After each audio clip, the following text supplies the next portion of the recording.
Nuestra sociedad hoy en día es básicamente un sinónimo de realidad. Todos vivimos contextos diferentes, desde visiones diferentes, pero, por ejemplo, en México estamos acostumbrados, e incluso se podría decir que sujetos, a ciertas conductas, costumbres y hechos de la vida cotidiana, así como en China, están acostumbrados a toda una gama de aspectos diferentes. Es por esto que digo que la sociedad es básicamente un sinónimo de realidad que en gran parte está compuesta por instituciones, así que no podemos evitar el deseo de preguntarnos cómo es que estas instituciones se han dado pie a través del tiempo y cómo componen nuestra realidad, el lenguaje, el dinero, el matrimonio, la escuela, las amistades. ¿Es acaso todo un componente, parte de un engranaje mayor, integrado a esta mega institución llamada realidad? A continuación, la teoría general de los hechos institucionales. Primera parte. Iteración, interacción y estructura lógica. La estructura X cuenta como Y en C. Esta fórmula presentada por el autor nos introduce a lo que, en mi opinión, es uno de los componentes más importantes para comenzar a comprender de manera más óptima e incluso íntima cómo es que está formada nuestra realidad. Con esta estructura se nos plantea un aspecto muy importante de la sociedad, el estatus. Asimismo, se nos explica cómo es que el estatus está formado y es adquirido en diferentes cuestiones y circunstancias. A grandes rasgos, los términos X e Y son cuestiones intercambiables entre individuos pertenecientes a una misma sociedad, mientras que C nos presenta un contexto en especial, el cual sirve para determinar todo el trasfondo de esta fórmula tan peculiar. A continuación, y con el siguiente aspecto por abordar, brindaré un análisis más profundo de este planteamiento. Los sistemas entreverbados y lo inmersos que están en el tiempo y la cultura. Ahora, si bien el autor no nos presenta una relación concreta con este tema entre el tiempo, la cultura y esta fórmula como un sistema, resulta importante entender que cuestiones como el matrimonio y el dinero son instituciones formadas con un cierto fin, un fin de poseer, fin que para el ser humano no se limita a poseer algo como mero hecho simple, y con el paso de los años se ha generado comodidades para amarrar, por decirlo de manera burda, estas posesiones. Es aquí cuando me planteo mi primera pregunta. ¿Acaso el deseo de poseer es algo innato en el ser humano? Y si es así, ¿por qué le fue necesario crear toda una serie de instituciones y reglamentos para asegurar dichas posesiones? Son estas preguntas lo que me lleva a forma de resbaladilla al siguiente razonamiento. La comodidad es algo que nuestra especie busca. Nuestro cerebro siempre se verá inclinado hacia aquellas cosas que supongan poco esfuerzo, dinero regalado, dormir, comida a domicilio, por mencionar algunos ejemplos. Así que, basándonos en lo que nos dice el autor, y como pequeño recordatorio, nos menciona que esta formación de reglas nos permite seguir siendo dueños de algo. Abro cita. Por ejemplo, la gente puede seguir casada aunque no haya vivido junta por años, y puede poseer propiedades aunque estén a muchos kilómetros de distancia. Nuestra especie entonces se habrá visto en la necesidad de generar instituciones que avalaran su derecho de propiedad por ellos mismos, sin que estos tuvieran que realizar algún esfuerzo en lo absoluto más que, por ponerlo de manera simple, firmar un papel, así encontrando la manera más cómoda de satisfacer un deseo inmerso en sí mismo. Retomando la fórmula planteada al principio de este tema, me gustaría exponer un ejemplo que nos da la lectura con respecto al matrimonio. Al descomponerlo y ver todas sus partes, es una circunstancia en la cual se pronuncian ciertas palabras con ciertos individuos bajo cierto contexto. Al quitar una sola de estas partes o cambiarla, el resultado sería algo totalmente diferente al matrimonio. Ahora, el poner todos estos componentes juntos nos da como resultado ya mencionado el matrimonio, lo que a su vez le otorga un estatus a los individuos, el de esposo y esposa, lo que a su vez le otorga funciones dentro de nuestra sociedad, lo que a su vez comienza a estructurar la base de la familia que en muchas sociedades se convierte en la base económica, familia por la cual los individuos se comportan y forman visiones de la vida. ¿A qué espero llegar con esto? Bueno, la sociedad está formada por muchos y muchos microcomponentes. Las palabras pronunciadas bajo cierto contexto forman y dan un cierto estatus a ciertas personas, las cuales a su vez forman ciertos contextos propios y ayudan a comenzar la estructura de una sociedad poco a poco. Para darme a entender de mejor manera, ejemplificaré mi planteamiento con algo a lo que todos estamos acostumbrados, un cuerpo. Así como muchas células forman un tejido, muchos tejidos forman un órgano, muchos órganos terminan por formar un cuerpo humano. La construcción de nuestra realidad y de la sociedad está compuesta por muchos aspectos diminutos, los cuales al juntarse comienzan a formar lo que nosotros conocemos como realidad. Al significar estos postulados de esta manera, me es inevitable pensar en la obra Leviatán de Thomas Hobbes, lo cual nos plantea a la sociedad como un monstruo compuesto por muchos humanos, todos pegados y siendo una parte diminuta de un compuesto mucho mayor. Hobbes decía que la sociedad no era más que eso, muchas personas juntas la una a la otra, microcomponentes formando un todo. Codificación y algunas de las cosas que andan en juego en el análisis. Existen hechos institucionales, tales como la propiedad, el matrimonio y el dinero, los cuales han sido posibles de codificar en leyes explícitas. Por otro lado, algunos hechos como la amistad, fechas y fiestas en sociedad no han sido codificados, pero no significa que no podrían serlo. Si algo debemos tener claro, es que todo el sistema funciona solo mediante la aceptación colectiva. De ella se deriva la estructura institucional de la sociedad, la cual necesita de una exploración en cuanto a sus limitaciones y posibilidades. Es por ello que una sociedad organizada requiere de una estructura lógica. Para ello se menciona que la realidad social e institucional contiene representaciones no solo mentales, sino también lingüísticas, tales como elementos constitutivos, y estas tienen estructuras lógicas.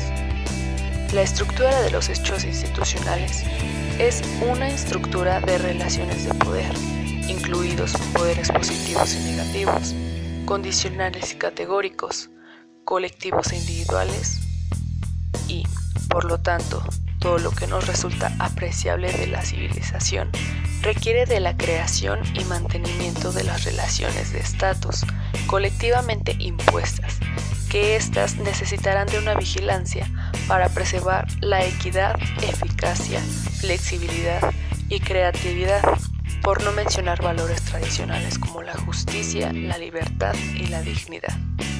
Por otro lado, las relaciones institucionales de poder son ubicuas y esenciales. Sin embargo, el poder institucional permea en todo lugar de la vida social y como tal no juega un papel amenazante a los valores liberales, pero sí precondiciona la existencia de los mismos. Algunos tipos de imposición de funciones de estatus. La creación de los hechos institucionales obedece a la intencionalidad colectiva, imponiendo funciones de estatus las cuales otorgan un tipo de poder a quienes son dadas. Un ejemplo claro de esto es la presidencia, donde tras una serie de condiciones se elige a un ciudadano quien se le conferirá un poder con el cual obtendrá una serie de privilegios y deberes, de derechos y obligaciones, en donde Y otorga una función de estatus a X, creando un hecho institucional. En el capítulo John Searle menciona que las funciones de estatus pueden ser otorgadas a distintas categorías ontológicas de fenómenos, como lo son la gente, los objetos y los acontecimientos, los cuales interactúan en relaciones sistémicas. Un ejemplo de cada uno de estos se podría encontrar en el matrimonio, el cual representa un acontecimiento en donde dos personas adquieren la función de estatus de esposo y esposa, por medio de un objeto el cual también tiene una función de estatus, un anillo. Sin embargo, para que este acontecimiento sea válido es necesario el testimonio de la Iglesia, una institución encargada de conferir esta función de estatus, creando así un hecho institucional, el matrimonio. De esta manera, podemos entender que Y confiere un poder en X, pero este poder no es necesariamente una autorización, un permiso o una habilitación. Del mismo modo puede ser una condicionalización o una negación. Pero lo cierto es que esta función de estatus no siempre va dirigida a conferir o negar una función. Asimismo puede ser meramente honorífico, como lo puede ser el obtener una medalla en una competencia, donde el obtenerla no conferirá ningún tipo de función más que el reconocimiento. En la creación de los hechos institucionales, John Searle las categoriza en 4 rasgos: simbólicas, deónticas, honoríficas y procedimentales. Respecto a los poderes simbólicos, cabe recordar lo mencionado por el autor. Los hechos institucionales no son más que una invención humana, solo existen en la mente del individuo, creada por medio del significado del lenguaje, lo cual podría resultar en algo lógico, como crear derechos y obligaciones sin palabras o símbolos para representarlos. En cuanto a los poderes deónticos, que son algo de lo que ya he estado hablando, dichos poderes sirven para regular las relaciones entre la gente mediante la creación de derechos y obligaciones, identificando de 2 tipos. La primera se da cuando la gente es dotado de algún poder nuevo que le capacita para hacer algo que no podía hacer de otro modo. Y la segunda se da cuando el agente es o está forzado de algún modo a hacer algo que de otro modo no sería factible. En cuanto a los poderes honoríficos, de los cuales ya estuve hablando un poco, son los cuales no otorgan ningún poder convencional o físico, no generan ningún derecho o obligación a quienes son conferidos, teniendo más que un valor personal. Por último, tenemos los pasos procedimentales en la vía del poder y el honor, que al conferir un hecho institucional en su mayoría de ocasiones se va a ver involucrados ciertos condicionamientos y procedimientos. Retomando el primer ejemplo de la presidencia, un ciudadano en proceso de adquirir la presidencia se encuentra en un estadio en el que no posee ningún poder de la presidencia hasta que culmine el proceso de votación y selección por parte de los ciudadanos y si es que obtiene la victoria. Estos 4 rasgos mencionados son los involucrados en la creación de hechos institucionales, pero no necesariamente se ven todos ellos involucrados en la creación de los mismos. Al respecto, John Searle nos brinda un ejemplo en el deporte, en donde se van a ver entrañados los 4 rasgos. Por ejemplo, en un partido X, los jugadores tienen a obedecer a ciertas reglas, determinando lo que pueden o lo que no pueden hacer durante el deporte, en donde tienen que seguir una serie de pasos, los cuales los llevarán a su objetivo, la victoria. En donde las reglas serían el rasgo deontico, las jugadas, el rasgo procedimental, el objetivo, el rasgo honorífico y por último el rasgo simbólico se encuentra en todo momento, desde la planificación hasta la comunicación entre los jugadores durante el partido. Ahora bien, para entender la teoría general de los hechos institucionales, es necesario terminar de entender la estructura lógica del poder convencional, el cual se ha mencionado previamente. Para poder entender esta construcción, es necesario revisar el punto de vista de la estructura lógica, la cual no podemos mantener en categorías de lo simbólico, lo deóntico, lo honorífico y lo procedimental. Lo único que tenemos es sencillamente creaciones y destrucciones de poderes convencionales. Algunos de esos poderes son simbólicos, algunos puramente honoríficos, algunos son negativos, algunos son condicionales. Además, algunos son colectivos y otros son individuales. Algunos están impuestos al ras mismo de los fenómenos brutos, otros son impuestos a entidades que ya tienen poderes convencionales. Ahora bien, para poder entender esta lógica tenemos que partir desde el entendimiento en el que nosotros aceptamos, nos percibimos, conocemos, marchamos, etc. colectivamente. Esto podemos explicarlos de forma S, y S va a tener poder sobre A. S hace A. Podemos abreviar esta fórmula y dejarla en nosotros aceptamos y por tanto S tiene poder, S hace A. Llamemos a esto la estructura básica. Estos casos de funciones de estatus son casos que al igual que el resto de situaciones e instancias están sujetas a cambio por parte de S.